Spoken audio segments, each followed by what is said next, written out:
ये सीजेपी आया कहां से, कौन लाया, कैसे फटाफट उसको परमिशन मिल गया, अमेरिका से आ गए वगैरह वगैरह वगैरह। झारखंड के आंदोलनकारियों को प्रधानमंत्री कभी नहीं कहेंगे दिमागी नक्सली, यहाँ वाले को कह सकते हैं, यहाँ को पीठ बढ़ाने वाले लोगों को भी वो कह सकते हैं। भारतीय जनता पार्टी के बीच अंदर कुछ न कुछ फॉल्ट लाइन है। जो स्क्रिप्ट के हिसाब से अगर वो प्रोटेस्ट चल रहा था, हमको लगता है बीच में स्क्रिप्ट बिगड़ गया। तो सर ये क्या जो अभी इस इतना सब कुछ चला है सीजीपी में, इसमें जो मंदिर में स्कैम हुआ, फंड का हुआ, वो दब गया क्या, लोगों के जहन से खत्म हो गया कि वो रहेगा लोगों के जहन? ये तो विपक्षी पार्टियों पर निर्भर करता है, कांग्रेस पार्टी पर निर्भर करता है और अभी आगे समाजवादी पार्टी पर निर्भर करता है कि वो इसको कैसे जनता के बीच ले जाते हैं। दिमागी नक्सल की जब बात करते हैं तो क्या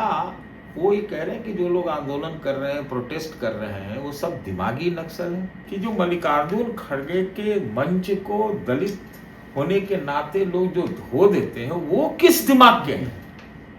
एक बात, मंदिर में जो डकैती करते हैं वो कौन से दिमाग के हैं? क्या हम लोग नया शब्द निकाल दें? ये शब्द निकाल दें? मैं कल ही से बोल रहा हूं, रिलीजियस नक्सल। इस पूरे प्रोटेस्ट को आपने किस लेंस से देखा? सीजेपी आया, कैसे आ गया, एकाएक आ गया, कौन है इसके पीछे, नहीं है इसके पीछे, और इसके आगे क्या है, ये असली इसका व्याकरण। दूसरी तरफ सर, पार्लियामेंट में धर्मेंद्र प्रधान जब आते हैं तो उनका एक दुल्हे की जैसा स्वागत भी होता है, तो ये दोनों चीजें भी लोग बड़ा समझ नहीं पा रहे कि पार्टी क्या कर रही है, कैसे। वो कौन लोग थे जिन्होंने उनका सेहरा बांधा? मैंने आपसे कहा कि क्या बीजेपी में कोई फॉल्ट लाइन है?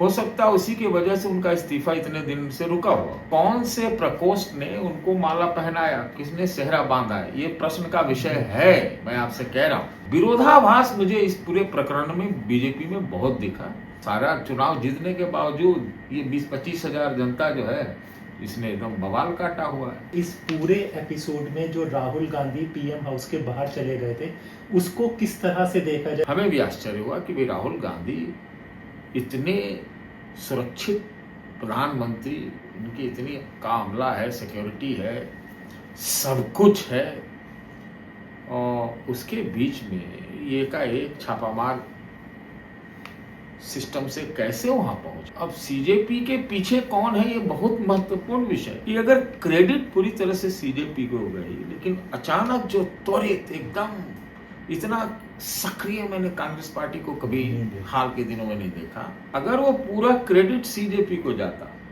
आप समझिए इस चीज को, तो जो ये छापामार तरीके से प्रधानमंत्री के घर गए, उसने खेल पलटा। कुछ न कुछ ये जरूर नजर आता है कि कोई न कोई फोर्स सीजेपी के पीछे थी, कोई न कोई फोर्स जो कांग्रेस ने पूरा एक्टिविटी किया उसके पीछे भी थी। सर, इन पूरे एपिसोड में सोनम वांगचुक का क्या रोल रहा है? सोनम वांगचुक का वही भूमिका है जो अन्ना हजारे का, अन्ना मूवमेंट जिसको कहा जाता है, उसमें था। वो तो अंत तक डटे रहे, तो बीच में ही निकल लिए। नमस्कार दोस्तों, मेरा नाम हैदर अब्बास नकवी है और आप लोग मुझको इस वक्त दा स्वतंत्र पर देख रहे हैं। आज हम आपको जो बात करने जा रहे हैं, जो साझा करने जा रहे हैं, वो ये कि जब सीजेपी का प्रोटेस्ट हुआ, उसके बाद शिक्षा मंत्री का इस्तीफा हुआ, उसके बाद जो सबसे मजबूत पार्टी थी जिसकी सरकार है, उसके क्या हालात हैं, इसको समझने की कोशिश करेंगे कि ये जो अब हमें दिख रहे हैं, बयान दिख रहे हैं, इनका कोई मतलब है, इसको किस तरह से देखा जाए। इसको समझने के लिए, इसको साझा करने के लिए आप देख सकते हैं कि हमारे साथ वरिष्ठ पत्रकार सतीश के सिंह हैं। साहब, बहुत बहुत शुक्रिया दा स्वतंत्र से बात करने के लिए। पहले तो हम आपसे ये जानना चाहेंगे कि इस पूरे प्रोटेस्ट को आपने किस लेंस से देखा? देखिए, मैं इसको सीधा सीधा जो देश में एक असंतोष है, आक्रोश है, जो युवाओं परिवारों के सामने जिंदगी की जद्दोजहद है, कमाई, शिक्षा से ज़्यादा कमाई, जो एक विश्वास जो हिला है और जो उम्मीद पे जो कह सकते हैं जो गहरे बादल छाए हैं, मैं उसी का एक उद्गार समझता हूँ। ये मेरा प्रथम दृष्टिया ये जो सोच समझ में आई, मुझे लगता था कि ऐसे कहीं न कहीं कभी न कभी होगा। और ये हुआ। अब क्यों हुआ, कैसे हुआ, इसके तो मैंने कारण बताए, लेकिन अब सीजेपी आया, कैसे आ गया, एकाएक आ गया, कौन है इसके पीछे, नहीं है इसके पीछे, और इसके आगे क्या है, ये असली इसका व्याकरण है।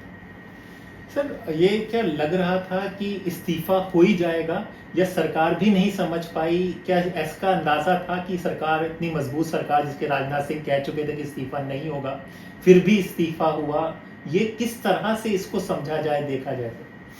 देखिए हैदर साहब, मुझे लगता है कि भारतीय जनता पार्टी के बीच अंदर कुछ न कुछ फॉल्ट लाइन है, कुछ क्लेश है, कुछ अनबन है, या संवाद संचार जिसको हम कहते हैं, उसकी हमें कमी क्यों न क्यों दिखाई पड़ती है। हो सकता है मैं बिल्कुल गलत हूँ। जो स्क्रिप्ट के हिसाब से अगर वो प्रोटेस्ट चल रहा था, उस स्क्रिप्ट के हिसाब से कि पहले आप लिख लेते हैं कि ऐसे ऐसे ऐसे, तो इतने दिनों तक इस्तीफा हुआ क्यों नहीं?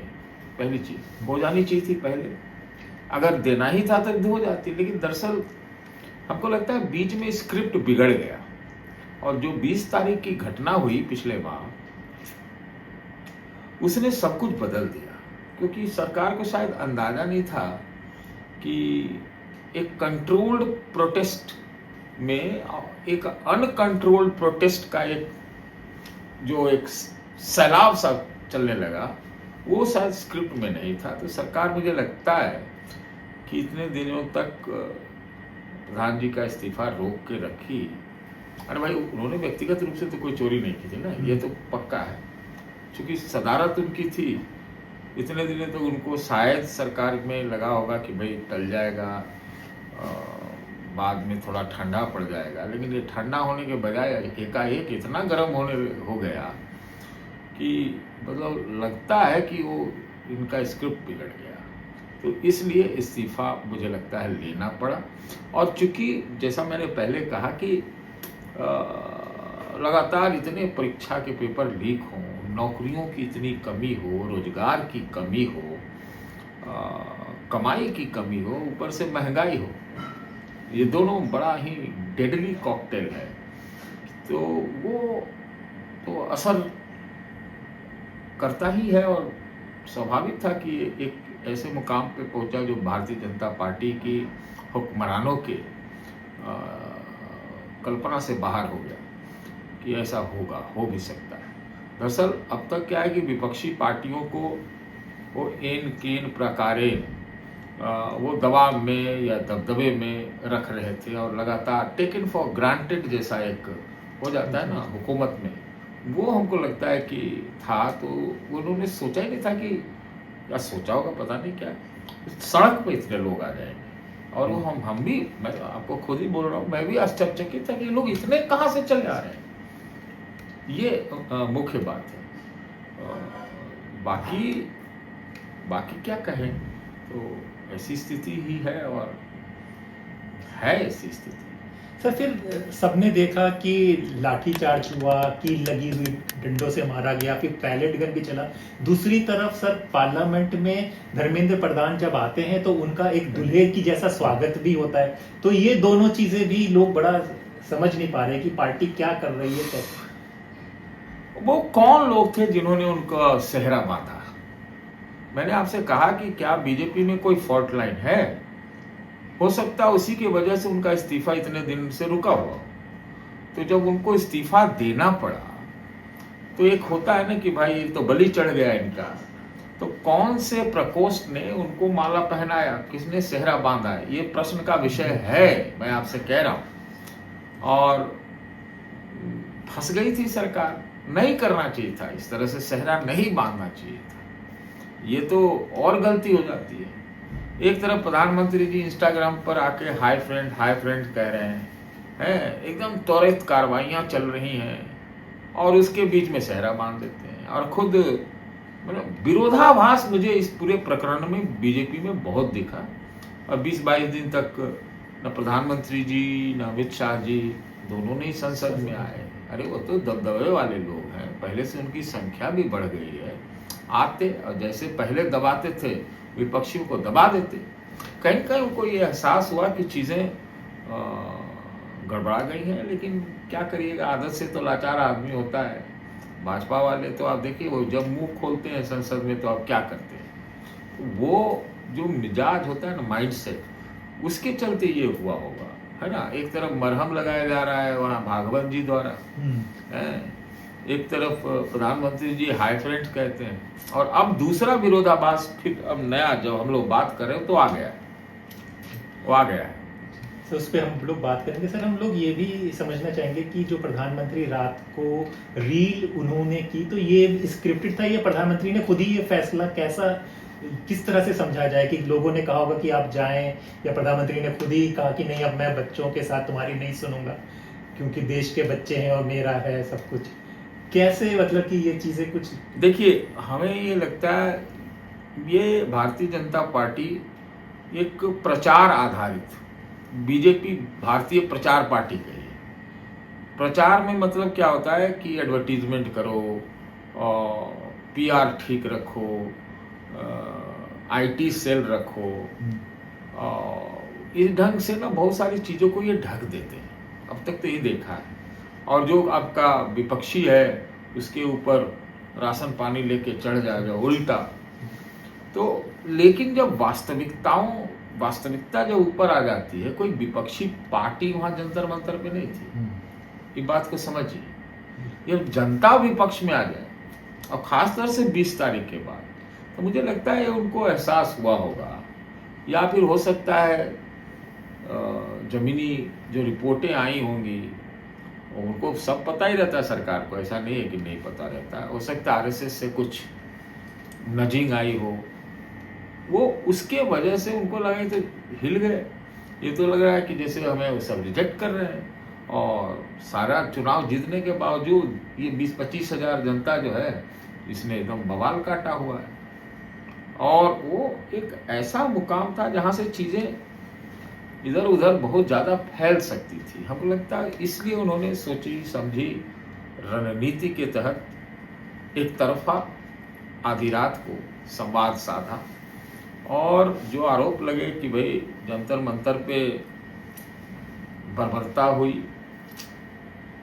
पेलेट गन चले, आप जैसा कह रहे हैं, और उसकी रिपोर्टें भी हैं वगैरह वगैरह, तो उस स्थिति को हमको लगता है उससे वाकिफ होके उन्होंने ये काम किया।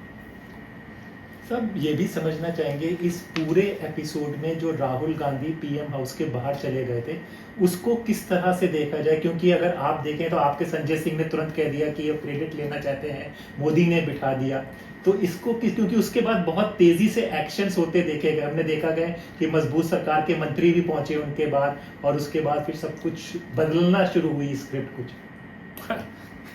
ये ऐसा वाकया एक बार और हुआ है। वाकया ये था कि जब अन्ना आंदोलन हद पार कर रही थी, तो बीजेपी वाले अन्ना आंदोलन के साथ तो थे, लेकिन जो संसद में और सरकार और विपक्षी पार्टियों के बीच खूब सहयोग चला था। ये मैं बोलते नहीं थे वो, लेकिन पीछे ये काम होता है। हमें भी आश्चर्य हुआ कि भाई राहुल गांधी इतने सुरक्षित प्रधानमंत्री, उनकी इतनी कामला है, सिक्योरिटी है, सब कुछ है, और उसके बीच में ये का एक छापामार सिस्टम से कैसे वहां पहुंच गए, प्रश्न तो मेरे मन में भी है। लेकिन मैं तो कोई पार्टी का नहीं हूं ना, बिल्कुल, वो मैं क्यों कहूं, लेकिन इसका एक दूसरा पक्ष भी है। मैं आपको ये बात जरूर आपके दर्शकों को जानना चाहिए। ऐसा मैं समझता हूँ, कोई जरूरी नहीं है, हम जहाँ खत्म करते हैं वहां से दर्शक और जनता शुरू करती है। मैंने एक वाक्य कहा है, उसको दोहराना चाहता हूँ कि पत्रकार जहाँ सोचना खत्म करते हैं वहां से राजनीतिज्ञ सोचना शुरू करते हैं, और जहाँ राजनीतिज्ञ की सोच खत्म होती है वहां से जनता शुरू करती है। तो एक बात कह रहा हूं, ये सीजेपी आया कहां से, कौन लाया, कैसे फटाफट उसको परमिशन मिल गया, अमेरिका से आ गए वगैरह वगैरह वगैरह, ये मुझे भी बड़ा ही प्रश्न होता है माइंड में। दूसरा कि कांग्रेस पार्टी ने 150 प्रदर्शन किए हुए थे पहले जी। इसी मुद्दे पर, परीक्षा लीक आदि के मुद्दे पर। वो एक कोटा में हुआ था, जी, राजस्थान के। देहरादून हुआ, कोटा हुआ, देहरादून बाद में जी हुआ, जी। और उससे पहले कई जगह हुए थे। हाँ, उसके बाद एक अचानक से सीजेपी प्रस्फुटित हुई, है ना। अब हो सकता है कि सियासत में बहुत कुछ होता है, बहुत कुछ होता है। अब सीजेपी को तो क्रेडिट तो जाता ही भाई जंतर मंतर वाला, और वो चीज अनकंट्रोल जैसी चीजें हो रही थी। आप सीजेपी के प्रोटेस्ट को लेकर के और आदि आदि को लेकर के आप फिर झारखंड को भी जोड़ लीजिए। झारखंड के आंदोलनकारियों को प्रधानमंत्री कभी नहीं कहेंगे दिमागी नक्सली, यहाँ वाले को कह सकते हैं, यहाँ को बढ़ाने वाले लोगों को भी वो कह सकते हैं। झारखंड पर क्या, बीजेपी के लिए झारखंड एक वरदान साबित हुई, मैं कहता हूँ। उसी प्रकार से अगर देखा जाए तो अब सीजेपी के पीछे कौन है, ये बहुत महत्वपूर्ण विषय है। हो सकता है अनजाने में राहुल गांधी से मोदी की मदद हो गई हो, या जानबूझ जो भी हो, ये हम आप कह नहीं सकते इस चीज को। लेकिन हमें भी आश्चर्य हुआ कि कैसे पहुंच गए। मैं जो बात कहना चाहता हूं वो बहुत महत्वपूर्ण मुझे लगता है कि अगर क्रेडिट पूरी तरह से सीजेपी को हो गई, लेकिन अचानक जो त्वरित एकदम इतना सक्रिय मैंने कांग्रेस पार्टी को कभी हाल के दिनों में नहीं देखा। वो जो जिनको पेलेट गन लगे, जिसको ये हुए, तुरंत एड्रेस करना, प्रेस कॉन्फ्रेंस करना, संसद में वो पूरा एकदम जमा के रखना, बहुत एक्टिविटी में रही कांग्रेस पार्टी। तो कांग्रेस अगर वो पूरा क्रेडिट सीजेपी को जाता, आप समझिए इस चीज को, तो जो ये छापामार तरीके से प्रधानमंत्री के घर गए, उसने खेल पलटा। आप समझिए कि अगर सीजेपी अपना पूरा क्रेडिट प्रधान के इस्तीफे का लेती, उसमें उन्होंने एक मतलब क्या कहे, गुरु का काम किया कि भाई मैं भी आप ही के साथ हूं। अब आप उन्होंने एक कहते हैं ना बिग ब्रदर वाला एक पॉइंट ले लिया। अब उसके रणनीति को हमें थोड़ा, उसके अंदर की खबरें हमें मालूम नहीं है हैदर साहब, लेकिन कुछ न कुछ ये जरूर नजर आता है कि कोई न कोई फोर्स सीजेपी के पीछे थी, कोई न कोई फोर्स जो कांग्रेस ने पूरा एक्टिविटी किया उसके पीछे भी थी, है ना। बड़ा ही सब बहुत जल्दी जल्दी हुआ, और उसमें एक और चीज हो गई, वो राजस्थान बोल रहे हैं, क्या बोलते हैं वहाँ, झारखंड में। तो झारखंड ने भी भारतीय जनता पार्टी को एक कवर फायर दिया जो कुछ भी हुआ। लेकिन उसमें फिर चालाकी देखिए, आप चालाकी देखिए या पॉलिटिक्स देखिए या फिर सच्चाई की ही बात कहें, जिस तरह से राहुल गांधी ने अपनी सरकार को 3 बार, अपनी ही सरकार को झारखंड में कभी नसीहतें दी, कभी सावधान रहने को कहा और चिट्ठियां लिखी, सब कुछ किया, तो वहां भी जो बीजेपी है वो उसको घेर नहीं पाई ठीक ढंग से नजर में, मतलब वो होता है। और आज झारखंड में अब तो सुन रहे हैं कि सब चीज हो गई जी। सर, इन पूरे एपिसोड में सोनम वांगचुक का क्या रोल रहा है? सोनम वांगचुक का वही भूमिका है जो अन्ना हजारे का, अन्ना मूवमेंट जिसको कहा जाता है, उसमें था। वो तो अंत तक डटे रहे, तो बीच में ही निकल लिए। सोनम वांगचुक की जो भूमिका है, मेरे ख्याल से वो प्रश्न तो उठते हैं, क्योंकि ऐसी भी रिपोर्टें आई थी कि सोनम वांगचुक और किसी गवर्नर साहब के बीच कुछ आदान प्रदान हुआ। वो क्या हुआ वो तो बाद में खुलता है ना जी, है ना। अनाहार आंदोलन को तो यही कहा गया था कि देश में इतना करप्शन हो गया है, इसको बदलने के पूरा देश दुनिया में आमूल चूल परिवर्तन भारत में हो जाएगा, है ना। बाद में जो पता लगा कि एक तो बहुत तरह से प्रायोजित था, ये नियोजित था। अब क्या कहा जाए, बेचारे 26 की 25 दिन भूख हड़ताल पे रहे, भूख में रहे। अब उसमें कहना भी ठीक नहीं लगता, लेकिन इतनी इतना, अब सबसे पहले हटने वालों में या रास्ता खोलने वाले में भी वही थे, और उसके बाद क्या कहा जाए, ये तो बाकी लोगों के लिए नहीं, राजनीतिज्ञों के लिए, सियासतदानों के लिए कि वो बताएं क्या है ना। लेकिन इसमें जो कुछ हुआ वो कांग्रेस दबी नहीं, ये मुझे दिखाई पड़ता है। सर, हम ये भी लोग जानना समझना चाह रहे हैं, नई संसद बनवाई हमारे प्रधानमंत्री जी ने, कितने लोग उसमें बैठेंगे, और मॉनसून सत्र में ना पीएम साहब आए ना एचएम साहब आए, तो सर इसको किस तरह से समझा जाए चीज़ों को? देखिए, मैंने आपसे एक बात कही कि विपक्ष जितना भी कमजोर हो, खंडित हो, लेकिन मोदी जी की रैंकिंग कम हुई है। कारण है उसका जो वास्तविकताएं हैं घरों में, परिवारों में, तमाम चुनाव ये जीतते जा रहे हैं, उसमें भी सवाल उठे हैं और उठेंगे। और तो वो जब रैंकिंग कम हुई है तो एहसास होता है सियासतदानों को, तमाम प्रकार के उनके पास इंफॉर्मेशन चैनल रहते हैं, फीडबैक सिस्टम रहता है।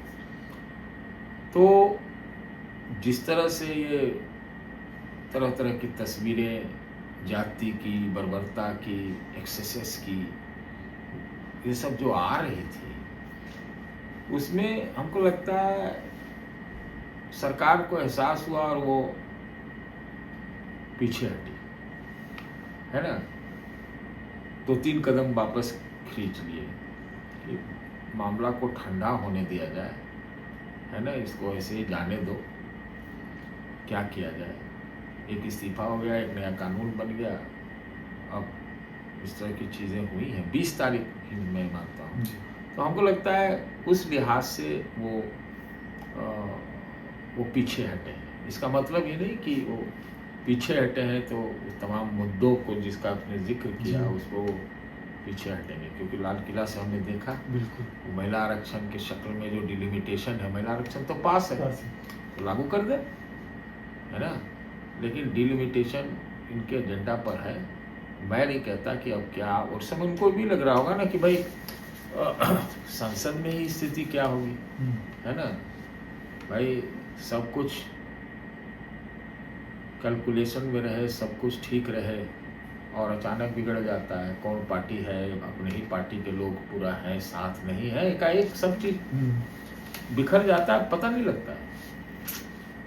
लोग कहते हैं कि कांग्रेस के बहुत सारे लोग तो बीजेपी से सांसद हैं, अपने ही पार्टी में उनके, आप तवे जुबान से पूछे तो कई तरह के स्वर आते हैं। तो वो उसमें सरकार का जो कॉन्फिडेंस है वो कहीं कहीं मुझे लगता है हिल गया और कदम वापस खींचना ही हमने समझा। हम समझते हैं कि उन्होंने इसको ठीक समझा। और अब आप देखिए कि उसकी पहली छटा कि उसमें अब परिवर्तन का, वो तो लाल किले की प्राचीर से मिल गया, नया शब्द देश को मिल गया, दिमागी नक्सल। अब दिमागी नक्सल वो जंतर मंतर वाले को कह रहे हैं, किसको कह रहे हैं पता नहीं है ना। अब वो कैसे पता लगेगा क्या थर्मामीटर है दिमागी नक्सल का, पता नहीं है। तो एक प्रयास ये लोग फिर से कर रहे हैं कि भाई किसी तरह से खोई हुई प्रतिष्ठा को प्राप्त किया जाए। लेकिन ऐसा मेरा मानना है कि आमूल चूल परिवर्तन करने पड़ेंगे, सुधार करने पड़ेंगे, कॉन्फिडेंस जीतना पड़ेगा। और जो मंदिर में जो डकैती हुई ना, ये दोनों सब मिल गए एक साथ, आप समझ रहे हैं। बिल्कुल, दोनों सब मिल के वो जो है एक स्थिति प्रतिकूल पैदा हो गई। तो आगे आने वाले देखना पड़ेगा क्या क्या होता है। तो सर ये क्या जो अभी इतना सब कुछ चला है सीजीपी में, इसमें जो मंदिर में स्कैम हुआ, फंड का हुआ, वो दब गया क्या, लोगों के जहन से खत्म हो गया कि वो रहेगा लोगों के जहन में? देखिए, ये तो हम पर निर्भर नहीं करता है, ये तो विपक्षी पार्टियों पर निर्भर करता है, कांग्रेस पार्टी पर निर्भर करता है और अभी आगे समाजवादी पार्टी पर निर्भर करता है कि वो इसको कैसे जनता के बीच ले जाते हैं। जनता जो है, जो हिंदुत्व वाली है, जो एकदम ध्रुवीकरण वाली भी जनता है, वो मायूस तो हुई है, वो उसको एक निराशा तो हाथ लगी है। और जो एक विश्वसनीयता होती है, एक यकीन होता है, उसको निश्चित रूप से धक्का लगा है। ये तो मैं कह सकता हूँ। एक तरह से आप कहिए ना तो नीट के मामले ने उसको थोड़ा ढक दिया, हक दिया, लेकिन जहन में तो लोगों के रहेगा, है ना। अब मैं तो ऐसे देखता हूँ इसको कि जो 2 घटनाएं हुई हैं, परीक्षा वाली या 20 तारीख की जो घटना हुई है या मंदिर में डकैती का, वो उसने सबसे ज्यादा इनके हिंदुत्व को ही नुकसान पहुंचा है। कारण एक तो मंदिर वाला हो तो आप समझ ही रहे, उसमें बोलने की आवश्यकता नहीं है। दूसरा कि जो एक कम्युनल पॉलिटिक्स हम देखते हैं, ध्रुवीकरण का, मेजोरिटेरियनिज्म 80-20 आदि आदि का, तो क्या जंतर मंतर पे 80% कम से कम तो हिंदू ही जुटे होंगे ना। धक्का तो लगा ही है, चुनौती है, बड़ी चुनौती है, इसमें कहीं से दो राय नहीं। सर, वो लाल किले के भाषण में मोदी जी की बॉडी लैंग्वेज पे बहुत चर्चा हो रही है कि अटके भी, वो भी हुआ, फिर दिमागी नक्सल भी बोल दिया। वो दिमागी नक्सल ही लोगों ने पकड़ा और बाकी सब चीजें पीछे छूट गई। दिमागी नक्सल शब्द का, इसका थोड़ा विस्तार से जवाब देता हूं। दिमागी नक्सल कौन है भाई? जिसके पास दिमाग है वो नक्सल हो गए क्या? है ना। और एक बड़े जानने वाले व्यक्ति ने कहा है कि अगर नक्सल शब्द का ही अतीत देखा जाए तो एक बहुत बड़े व्यक्ति ने लिखा है कि ये नक्सल शब्द की उत्पत्ति कहाँ से है ना। वो इस पर हम ज़्यादा नहीं जानना चाहते क्योंकि वो विवादास्पद हो जाएगा, पहली बात। दूसरी बात, मुझे जो प्रधानमंत्री जी का लाल किला से भाषण लगा व्यक्तिगत रूप से, वो उवाच ज्यादा था, कुछ था नहीं नया, शब्दों का हेर फेर था। और पिछले बार का निकाल लीजिए, इस साल का एक ही जैसा, कोई नहीं है। थ्योरी बदल दीजिए, इसलिए मैंने कहा उवाच। अटकने की बात तो बात सही है कि मैंने भी देखा, मैं तो सुन ही रहा था सब, कई बार हाँ, एक जगह तो एकदम गड़बड़ा गए थे। तो ये हमको लगता है कि इसका एक मनोवैज्ञानिक विश्लेषण भी होना चाहिए कि जो मोदी 56 इंच वाले थे, ये हाल में इनका इंच घट गया है, क्या मनोदशा में ऐसा बोल रहे हैं, क्यों ऐसा हुआ है, कुछ तो है। मैं इतने पे छोड़ रहा हूं। मैं बहुत कुछ कह सकता हूं, लेकिन उस पर जाने के हमारा कोई वो नहीं है। कुछ तो है, एक प्रयास है किसी प्रकार से विश्वास फिर से जीतने का, लेकिन वो अर्धविश्वास है, पूरा कॉन्फिडेंस नहीं लगता है। दिमागी नक्सल की बात अगर करते हैं तो मैं थोड़ा व्यक्तिगत रूप से आ जाता हूं। दिमागी नक्सल तो कई लोग, तो नेता लोग कह रहे हैं कि हाँ जी हम दिमागी नक्सल हैं, हम सोचते हैं हम देश पर है ना। अब दिमागी नक्सल तो पहले अर्बन नक्सल कहते थे, अर्बन नक्सल, फिर इन्होंने दूसरों को अर्बन नक्सल कहते कहते, अराजक कहते कहते अपने ही जाति गणना करा दी, वो फ्लॉप हो जाता है। ये सब शब्द हैं, इसका कोई ज्यादा महत्व नहीं। हाँ, कम्युनल एंगल से जो हिंदू मुस्लिम बाइनरी पॉलिटिक्स करने का मेजोरिटेरियन माइनॉरिटी वाला करते हैं, हो सकता है अब दिमागी नक्सल से उनका प्रयास यही हो जो लोग आरोप करते हैं कि तुष्टिकरण होता है, जो वगैरह वगैरह, वो वाला उसी पर लेके आए। आगे देखना होगा ये लोग क्या क्या करते हैं, 80-20 वाला जो कहते हैं। तो सर इसमें एक मिनट, अभी इसको वक्त छोड़िए मत। दूसरा कि जो दिमागी नक्सल की जब बात करते हैं तो क्या वो ये कह रहे हैं कि जो लोग आंदोलन कर रहे हैं, प्रोटेस्ट कर रहे हैं, वो सब दिमागी नक्सल हैं? तो पहले तो हाई फ्रेंड्स कह रहे थे, अब क्या उनको दिमागी नक्सली बता रहे हैं? आप समझिए इस चीज को। तो आगे देखने लायक होगा कि उसको कैसे करते हैं। एक तरफ वो दिमागी नक्सल बता सकते, मान लेते हैं कि आंदोलनकारी, आंदोलन जीवी शब्द भी उन्हीं का निकाला हुआ है, और दूसरे तरफ मोहन भागवत कहते हैं हम प्रथम दृष्टिया तो जैन जी के साथ हैं, उन पर आंख मूंद के विश्वास करते हैं। समझ में नहीं आ रहा ये विरोधाभास।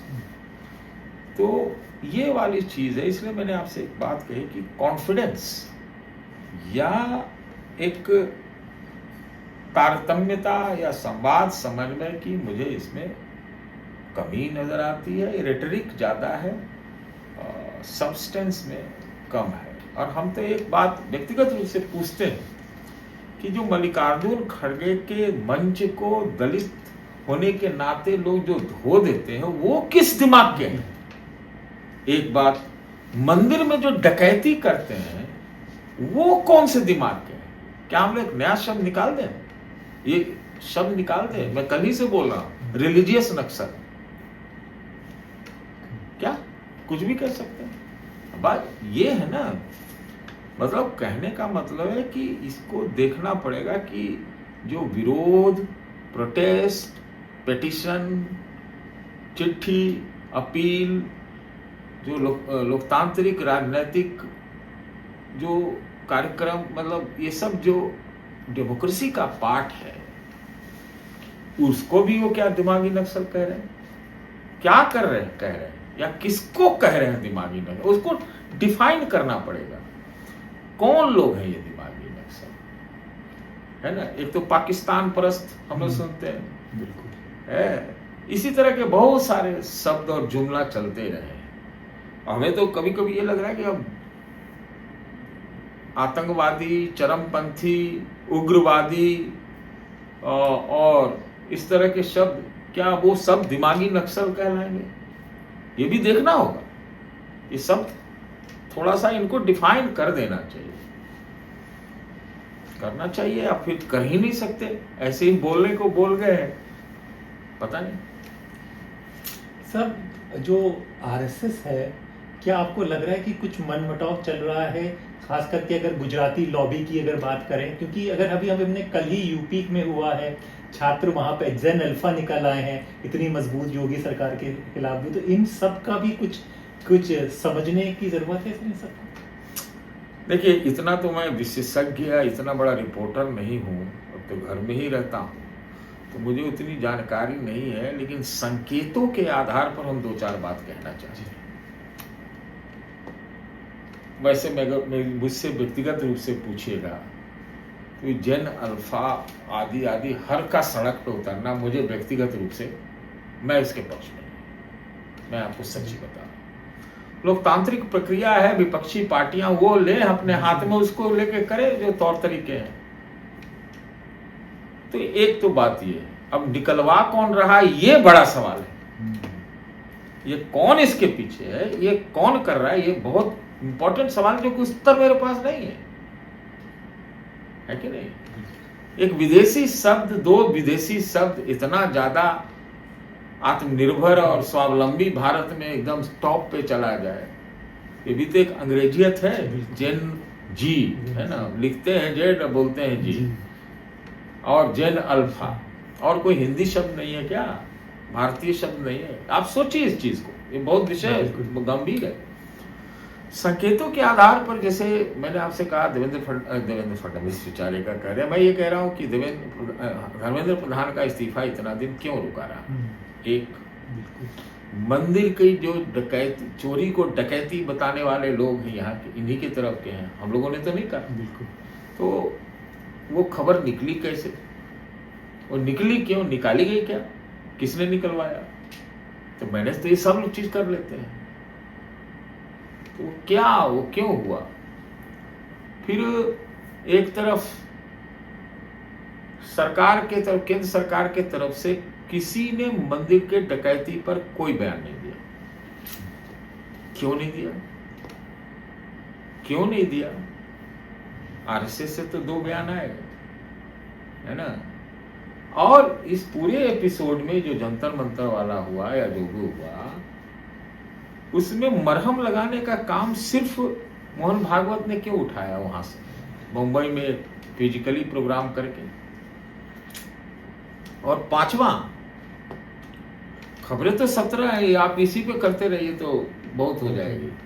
अभी जो बीजेपी का नया लिस्ट आ गया ऑफिस बेयरर का, उसको भी थोड़ा देखा जाए, गौर से देखा जाए, उसकी पड़ताल करिए, किसकी वापसी हुई है, किसका प्रभाव बढ़ा है, किसका प्रभाव घटा है ना? ये तो कहते थे नड्डा साहब ने कह दिया था कि बीजेपी अब बड़ी हो गई आरएसएस की, शायद उससे अलग इसका अस्तित्व हो गया है, मतलब इस प्रकार का एक मीनिंग था। तो मुझे तो नहीं लग रहा है लिस्ट देख करके राम माधव की वापसी हुई है, पता कीजिए कौन है। वसुंधरा राजे का पोजीशनिंग फिर से हुआ है, मतलब थी ही। और स्मृति ईरानी भी अंदर आ गई है। मुझे ये लिस्ट बहुत कुछ कहती है, इस पर आप अलग से कभी कुछ कीजिएगा तब बात करेंगे। लेकिन वो अमित मालवीय जी जैसे लोगों की छुट्टी हो गई है, कोई नया आया है, कोई महाशय जी है जो भी, तो बहुत कुछ उस लिस्ट में है। कुछ न कुछ मुझे बहुत तगड़ा संकेत मिल रहा है, लेकिन मैं कहने की स्थिति में नहीं हुआ है कि वो क्या है लिस्ट। अभी जरा वो पार्लियामेंट्री बोर्ड का भी शायद लिस्ट आना है, वो आ जाएगा ना तब मैं कहूँगा, तब मैं बोलूँगा। मैं देखता हूँ कौन आते हैं, कौन निकाले जाते हैं, है ना। पहले तो सब निकल गए थे, शायद गडकरी जी हैं कि नहीं, शिवराज जी हैं कि नहीं, ये सब शायद अब नहीं है। तो अब कौन आते हैं ये बहुत महत्वपूर्ण होगा, जो आप बताएगा कि बीजेपी की आगे की दिशा कैसी है, किसका प्रभुत्व है, किसका प्रभाव है और किसका नीचे चला गया है और भेज दिया गया है। सर बस एक आखिरी सवाल, 2014 ब्रांड मोदी आए और 2026, तो अब ब्रांड मोदी कहां पर खड़े हैं? विश्वसनीयता का संकट उनके सामने बहुत बड़ा खड़ा हो गया। दबदबे से जो चाहे वो कर लें या उनके लोग कर लें, लेकिन एक विश्वास, एक उत्साह जो 2014 में, एक उम्मीद जो थी, मुझे लगता है बहुत नीचे चली गई। कारण उसका एकमात्र है कि जो सरकार की जो आर्थिक नीतियां हैं, पॉलिसी वाली चीजें हैं, वो पूरा समेकित नहीं है, मतलब इंटीग्रेटेड नहीं है, उसमें जस्टिस फॉर ऑल नहीं है ना। कि रोजगार, नौकरी, पढ़ाई लिखाई, आर्थिक संसाधन, नौकरी, ये सब आदि आदि में बहुत ज्यादा गैप हो गया। इसमें कोई मतलब दो राय है ही नहीं। और महंगाई, कमाई और ऊपर से अगर हिंदुत्व हिल जा रहा हो, ये सब डकैती वगैरह से, तो ये एक विषम परिस्थिति पैदा करती है। बहुत तरह की चुनौतियां सरकार के सामने इससे है, एक को मैनेज कर रही है, एक को, और वो वाली स्थिति में आ गई। तो सर बस अब ये चलते रहते कि अब बीजेपी के खुद के अच्छे दिन कब तक दिख रहे हैं? ये एक समझिए कि बहुत बड़ी लड़ाई बीजेपी लड़ रही है। अभी देखना होगा, इनको बचाता रहा है, मुझे लगता है तात्कालिक चीजें बचाती रही है कि अभी कोई घोषणा हो गई, उन्होंने उसका फायदा उठा लिया, पब्लिसिटी प्रचार से, वो बहुत तरह के आरोप भी लगते हैं। और कभी कुछ से कर लिया, कभी 10,000 कभी 50,000 देखे चुनाव में, वो ढंग से कर लिया। लेकिन बीजेपी को जो बचाती रही है, एक तो एक पक्ष हुआ ये, दूसरा पक्ष ये रहा कि बीजेपी जो हिंदुत्व के बैंड वैगन पे चलती है, चाहे पोलराइजेशन वाले बाइनरी पे चलती है, वो ये लोग क्या करते हैं उसके साथ, उसको आगे बढ़ाते हैं या मध्यम करते हैं या सोशल इकोनॉमिक पॉलिसी में परिवर्तन करते हैं। दूसरा विपक्ष की उनका क्या रुख रवैया रहता है, आगे जाते हैं, सक्रियता दिखाते हैं, एकता करते हैं, रोड पे जाते हैं, तो राहुल गांधी कहते हैं रेसिस्टेंस, अब क्या करते हैं इस पर बहुत निर्भर करेगा, लेकिन साख नीचे गिरी। मुझे बहुत बहुत शुक्रिया, आपने इतना वक्त दिया और बहुत अच्छे से समझाया। उम्मीद है कि आप लोगों को पूरी बात समझ में आ जाएगा। सीजेपी प्रोटेस्ट के बाद बीजेपी अभी कहां पर है, तो इस तरह की चर्चाएं दास स्वतंत्र पर बराबर जारी रहेंगी। अपने दोस्त हैदर अब्बास नकवी को इजाज़त दें। दास स्वतंत्र।